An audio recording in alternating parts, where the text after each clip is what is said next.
I denne her video, der skal jeg samle masker op til knapstolpe på min Novice Cardigan Mohair Edition. Og jeg sidder med det højre forstykke her, og det er også i den side, hvor vi skal lave knaphuller. Og så vil jeg bare sige, at sådan en knapstolpe, det er en lidt svær disciplin at få pæn. Så det er også noget, jeg selv tit travler op og starter forfra på, fordi der er et eller andet, der ikke virker efter hensigten. Men jeg skal give dig alle de tips og tricks, jeg kan undervejs. Hvis du har strikket din cardigan enten længere eller kortere end angivet i opskriften, så vil du også skulle samle flere eller færre masker op til din knapstolpe. Og hvis du er nybegynder, så vil jeg anbefale, at du bliver inden for 8-tabellen, altså plus 8, minus 8, plus 16, fordi så bliver det altså nemmere at placere dine knaphuller sådan rent matematisk. Men hvis vi lige skal kigge på maskebilledet her, så vender jeg lige min cardigan, så jeg kigger på maskerne i den retning, de er strikket. Og så vil jeg gerne samle op mellem min anden sidste maske og min sidste maske. Så nu kigger vi altså efter de her V'er igen, ligesom vi gjorde på vores strikkeprøve. De her. Så det vil sige, at denne her række, det er min anden sidste række masker. Og min sidste, den sidder hos mig sådan lidt krøllet herude. Så det er altså her ved siden af den sidste række, at jeg gerne vil samle op imellem den maske og imellem den sidste maske. Og hernede i ribben på det højre forstykke, der er anden sidste maske en ret, og den sidste er en vrang, der sidder også lidt krøllet herude. Så der følger jeg altså også retmasken her, så bliver jeg nemlig i samme linje, når jeg samler masker op. Til at samle masker op, der starter jeg lige med sådan en hæklenål her, fordi den første maske kan godt være lidt svær at få fat i. Fordi hvis vi kigger her, så er den her jo sådan lidt krøllet ind, og det vil den også være herude. Så derfor så lægger jeg mine to første masker ret tæt, så jeg får en pæn linje her. Hvis vi kigger her, så har jeg jo den første maske liggende her eller før min aflukning.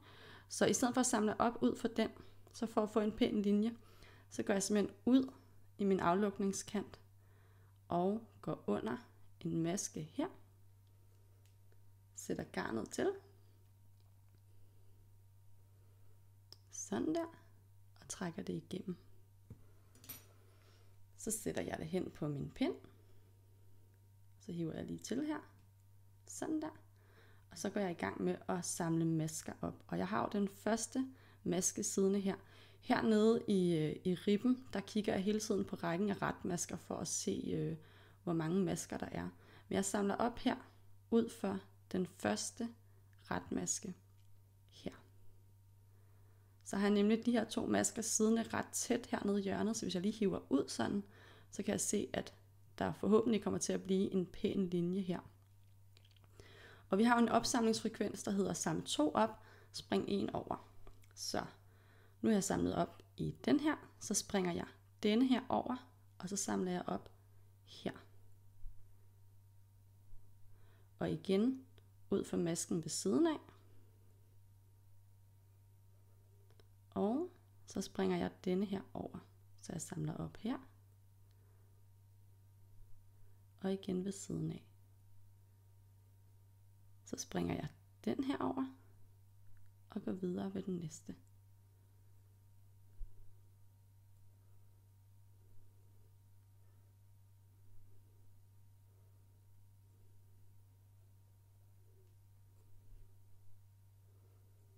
Vi kan lige tjekke her, at jeg bliver i den samme række.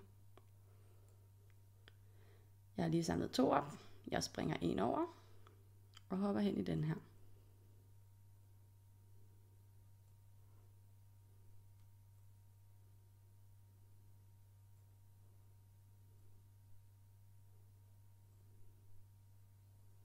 Så er jeg oppe ved det glat strikket, og så bliver det altså lidt nemmere at se. Nu har jeg lige samlet 2 op her, så springer jeg den der over og går i den næste.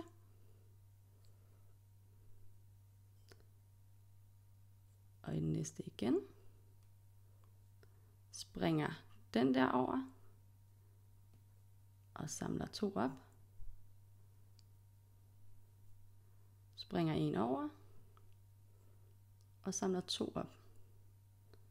Og jeg samler stadigvæk op imellem 2 rækker masker, og vi kan lige tjekke igen, at overgangen, at jeg stadigvæk bliver i den samme række. Og så fortsætter jeg bare sådan her hele vejen op, og når jeg når op til ribben ved halsen, så sørger jeg også for at samle en op ude på kanten, ligesom jeg har gjort her. Nu er jeg færdig med at samle masker op her langs mit forstykke, og kan begynde at strikke min knapstolpe. Jeg skulle gerne have endt på 113 masker i min størrelse, og jeg endte på lidt mindre, men ikke 8 mindre, og det var jo en af de magiske tal, jeg gerne ville ramme. Så derfor så har jeg simpelthen travlet den op og startet forfra, og så har jeg nogle steder lagt min frekvens, nu skal jeg lige finde, her 3 ved siden af hinanden, i stedet for kun 2, for at få plads til de ekstra masker, jeg gerne vil. Og sådan kan man altså blive nødt til at gå ind og lige justere det lidt, og starte forfra et par gange, ligesom jeg har gjort. Et godt tip, det er at sætte en markør på midten af din cardigan, og så igen på en 4/4, fordi så ved du, at du er nogenlunde på rette vej, og du får dem fordelt pænt, sådan så at du ikke har samlet meget tættere op i slutningen for eksempel, så vil det altså se lidt skævt ud med dine knaphuller. Men nu vil jeg gå i gang med at strikke rib, hvis jeg kan finde den rigtige garnende. Den er her. Og min første pind er jo her fra vrangsiden og hedder en ret, en vrang.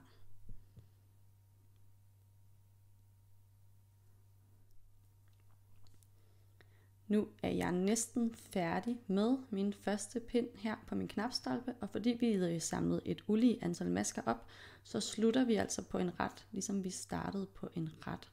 Og så vender jeg lige rundt til retsiden her, og så gør jeg faktisk altid det på sådan nogle knapstolper her, at den første og sidste maske, den strikker jeg ret på begge sider.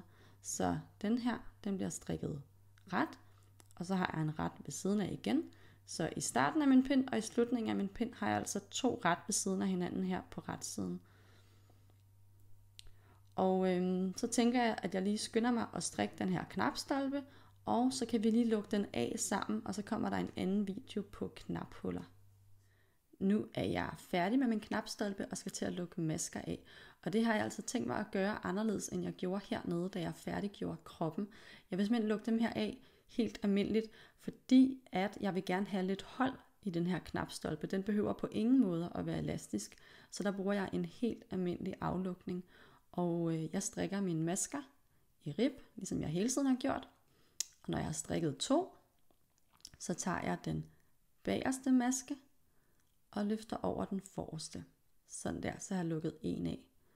Så strikker jeg en maske mere i rib og trækker den bagerste over den forreste. Og sådan fortsætter jeg op. Og man skal selvfølgelig passe på, at man ikke får gjort det hverken for løst eller stramt. Og jeg kan ikke sige noget klogt om at stramme eller ikke stramme andet, end at man skal øve sig.